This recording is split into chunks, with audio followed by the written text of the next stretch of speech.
তোমার দেখে তো বোঝা যায় বাবা, তুমি যে আমার যে সুনামটা করছো এটা আমি বুঝতেছি বাবা। কি ধরনের তুমি সুনাম আমার করছো বাবা। আমার জ্বালায় আমিও পুরো অতিষ্ঠ হয়ে গেছি। হেচ্ছে তো তোর আসল ব্যাপার আমার কামড়াইতো, হেচ্ছ এরকম জ্বালা হইল না, তুমি আমার যে জ্বালা দিতেছো আর কি।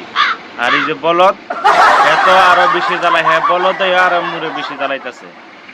মনে করো ওই যে দুরা হাফের মতো, ওর কোনো বিষও নাই, কিন্তু ওর যে যন্ত্রণা আর সাইডটা নেই, এর জ্বালাটা আরো বেশি। আব্বা ওই আশেরে আরো 4 দিন আগের পানি ছিল তো, আসে দিছিলাম, আসে খাইছে না, ওইটা মুই কালকে খাইছি তো কিরকম লাগতেছে। তোমার ওই বেশ পোশাক দেখলে তো মনে হয় না যে বাবা তুমি এত বলদ, কিন্তু তুমি এই বলদের মতো কাজ করে খা। এলিগতে কালকে তুমি মাতালের মতো কাজ কারবার করছো। তুমি জানো না পানির বাদ বেশি থাকলে এটা মতর মতো হয়ে যায়। বলদের বলদ তোমার ঘরে কইটা করে মুই